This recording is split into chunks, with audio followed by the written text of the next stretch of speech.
Starship Flight 14 is quickly approaching as Ship 41 has completed its static fire testing campaign. Finally, Ship 40 is also making progress on its recovery, and Launch Complex 39A is one step closer to being flight ready. We have all of that coming up for you and more on this week's Starship Update, sponsored by Novium.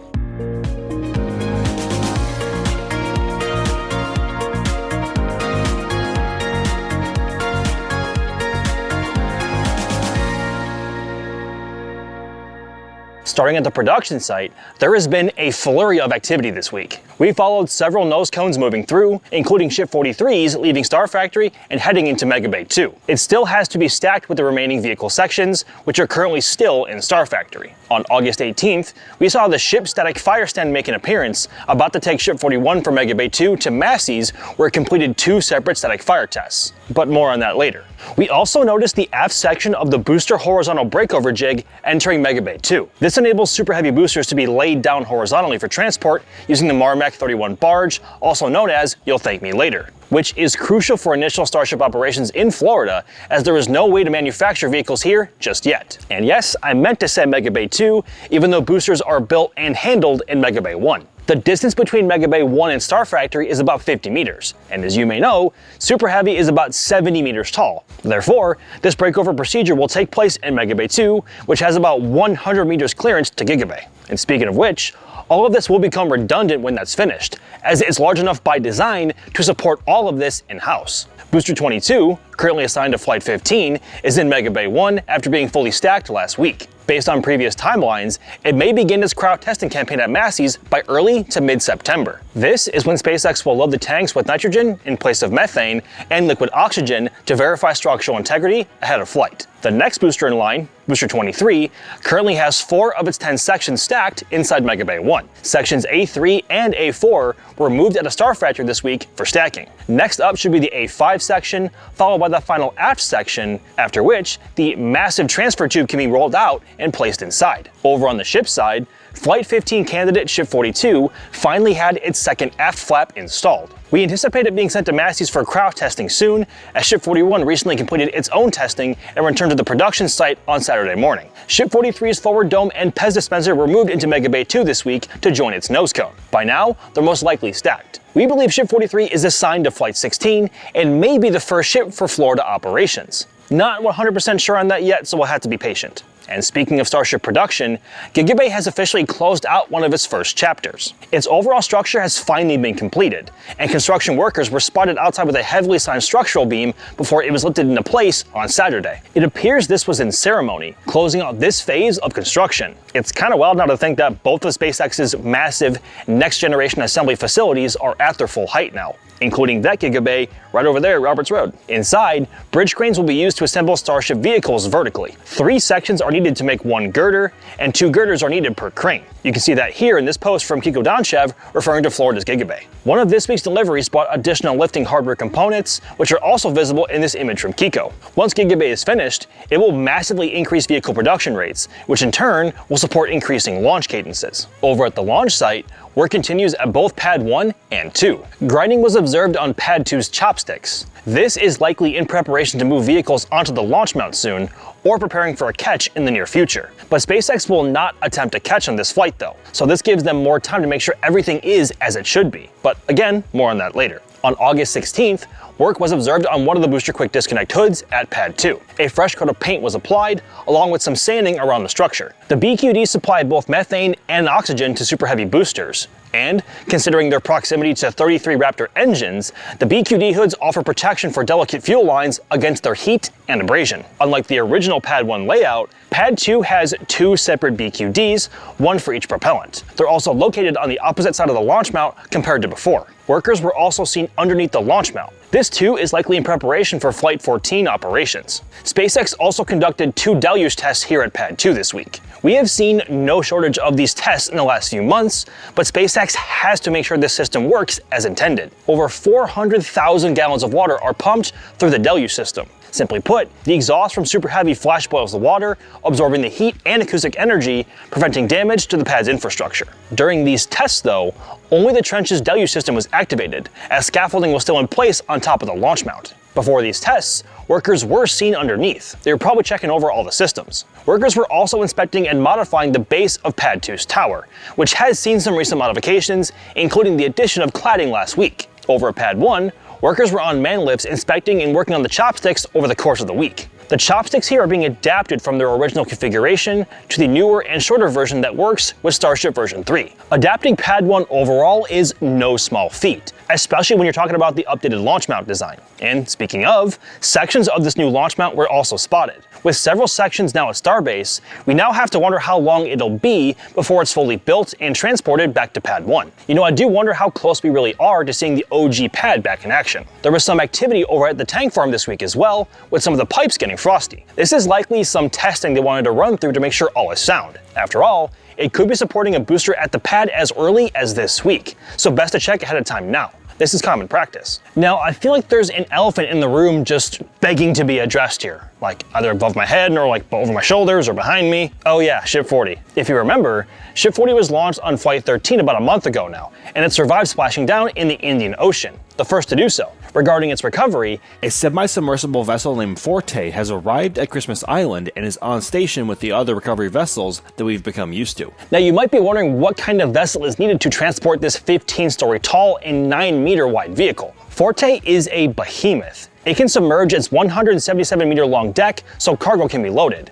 Once the cargo is stable, it then re-emerges using a ballast system. For context, vehicles like this are designed to carry large, awkward payloads like offshore oil platforms, offshore wind equipment, and even other vessels as well, like tugboats, barges, and other ships. It can travel at least 10 knots, which is much faster than Norman Ranger or Go Australis have managed with Ship 40 over the past weeks. But of course, those ships had to drag Ship 40 along, so Forte may be slower once laden with the vehicle. The dry deck of Forte will also keep Ship 40 out of the water, helping to preserve it. Teams have already analyzed its details by drone imagery and in person so far, but I'm sure everyone would appreciate having a more controlled and drier area to have a better look around. This method of transport carries risks though. Securing a vehicle of this shape and size presents a unique engineering challenge, and there really is no guide for SpaceX to follow just yet. This is truly unprecedented.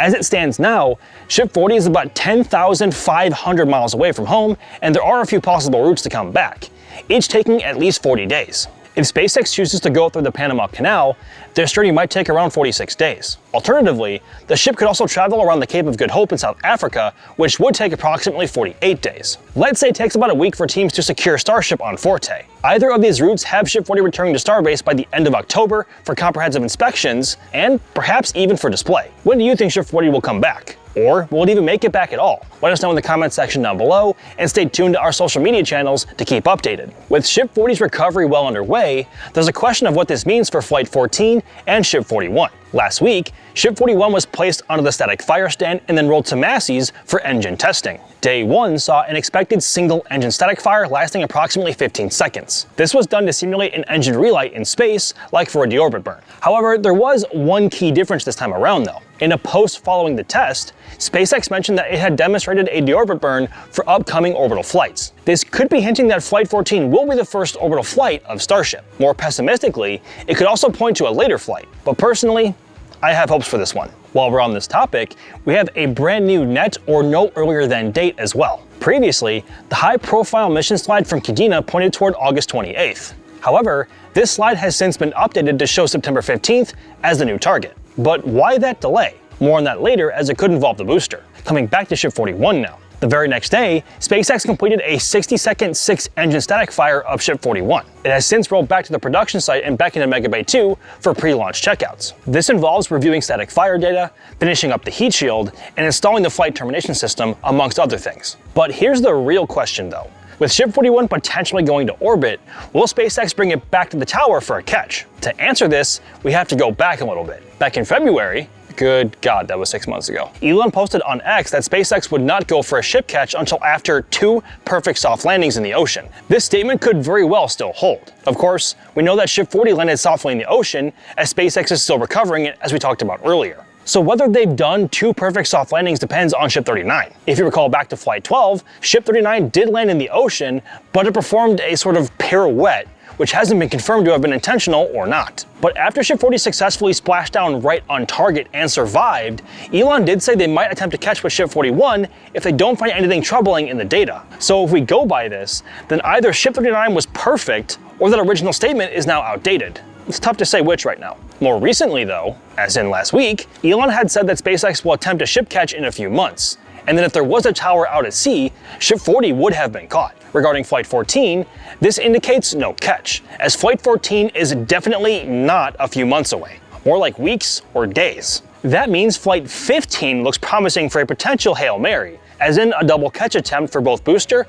and ship. Elon also added the first reflight of a ship will be either at the end of this year or early next year. Now, we know that most Elon times don't end up actually coming to fruition, but it may actually this time because this seems feasible. Despite Ship 41 being nearly flight ready, Flight 14 was unofficially delayed to September 15th. So what's the holdup there?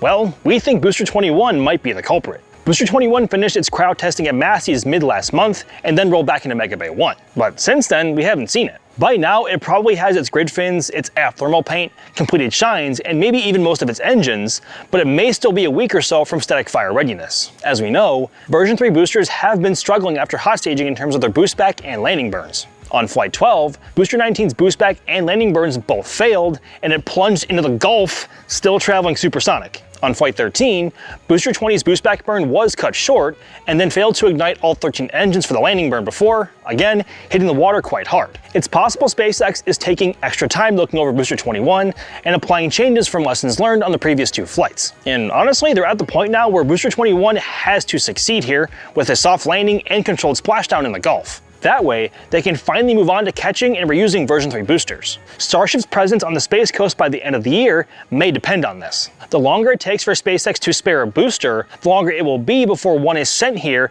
to become the first of the Florida fleet. Speaking of adding to a fleet, you can add a Novium pen to your collection. Over to you, Sawyer. It's back to school season. And if you want to get a gift for your star pupil in your life, get it because it's kind of space themed, or if you just want to celebrate having 8 hours to yourself again at home during the week, then you should get a hover pen from today's sponsor, Novium.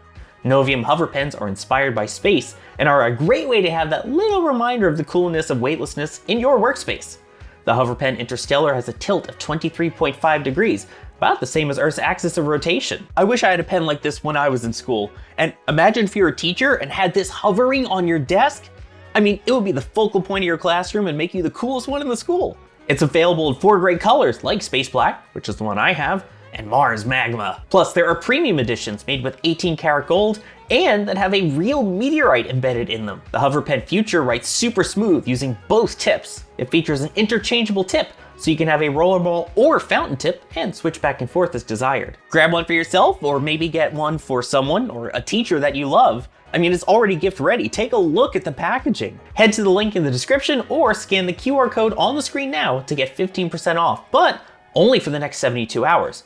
If you missed it, don't worry, you'll still get 10% off, and shipping is free to most countries. Thanks again to Novium for sponsoring this video and making an awesome product. These pens are actually pretty rad, but they haven't sent me anything yet. But anyway, Starship is an essential part of the Artemis program, and things are looking to really heat up big time in 2027. NASA Administrator Jared Isaacman recently said at the 8th Space Coast Symposium and Expo that Artemis 3 is targeting June of 2027, which includes the launches of SLS, Starship, and New Glenn. But this is Starship Update after all, so we're only covering Starship here. If this year ends well for Starship, that target may well up having a chance of being met, given there are no delays to any of the other launch vehicles. And if New Glenn has a pad again. That means we may be seeing new HLS hardware coming soon. As we saw just over a month ago, renders were released of a version 3 Starship docked nose to nose with the Orion spacecraft, which right now is the current plan. Hopefully we catch some of that soon, because we've been itching to see some hardware for a very long time now. Elon also posted about even farther into the future. SpaceX is aiming to reach 30 launches per day by 2030. Just doing a bit of quick math here, it's dangerous on camera, I'm aware. By that time, SpaceX may have 5 or 6 Starship launch pads. 2 at Starbase, 1 at Launch Complex 39A, 2 at Launch Complex 37, and maybe even 1 in Louisiana. They'll certainly have a quicker cadence than now, but 30 launches per day would require at least 4 to 6 launches per pad per day. And honestly, it's tough to imagine that right now, considering the current cadence. But a lot can happen by 2030.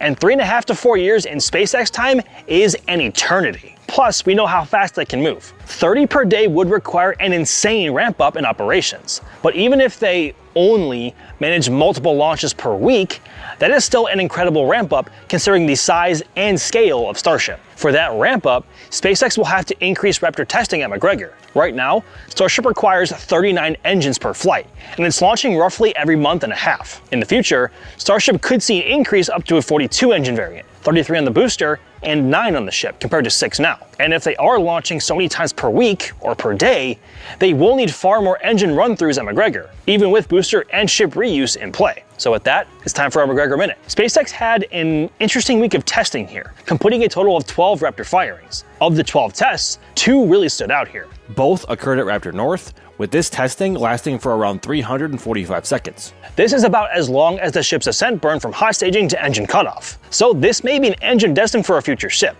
though we can't tell if that's a sea level or a vacuum optimized variant. But that wasn't even the longest test this week. Raptor North also saw an even longer burn, lasting for 438 seconds. This is far longer than any engine burn seen in flight, so it's possible this was a non-fly Raptor being stress tested for future upgrades. Alternatively, it could be destined for a flight vehicle, but we cannot say for sure. We also spotted a few Raptors on the move, making their way around the site. These consist of Raptors 191, 227, and the new record holder, Raptor 229. It's promising to see that SpaceX is now well into the 200s in production, so they may have a backlog of engines now verified for flight. Now, before we cross the Gulf and over here to the Space Coast, there has been a small amount of activity at Massey's this week. With Ship 41 doing testing here this week, other testing has been pretty quiet. Mostly. The booster landing tank test article completed its 4th and 5th tests here. SpaceX may be using data from this test tank to help verify changes to future boosters, and maybe even Booster 21 to try and improve reliability of the boost back and landing burns. Okay, let's bring it home to the Space Coast now, because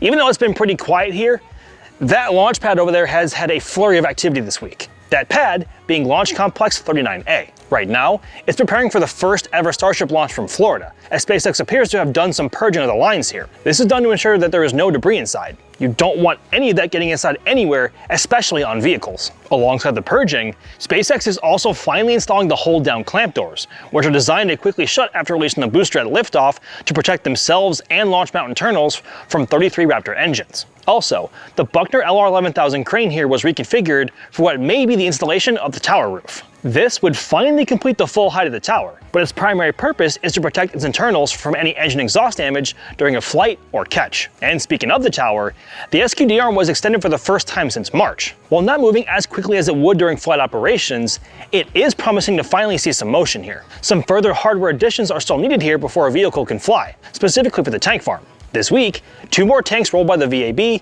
seemingly towards LC-39A, although we can't confirm that they're for the Starship tank farm, as visibility that way is tough. Quite interestingly, there have also been removals from the pad area, as SpaceX so far has removed 7 vaporizers away from the pad. These are essential for Starship operations, as they convert super chilled nitrogen and oxygen into a high pressure gas for pressurization before propellant loading and for supporting general GSE operations. We don't quite know why SpaceX is taking these away. We'll have to wait and see if they reappear here or somewhere else. The first of 2 Starship towers at Space Launch Complex 37 may be fully stacked, but SpaceX is still working on the groundwork as they excavate the flame trench and work on the tank farm and pad infrastructure. Things are coming along pretty rapidly here, but SpaceX kinda needs them to, as they have said they want to fly from here as soon as early 2027. That's not that far away. But progress here is tough to gauge, as we have next to no visibility of the pad unless we take flight, which may be coming soon, so stay tuned. What is SpaceX going to do with that horizontal transport jig? And when will Booster 21 finally come out to play at Pad 2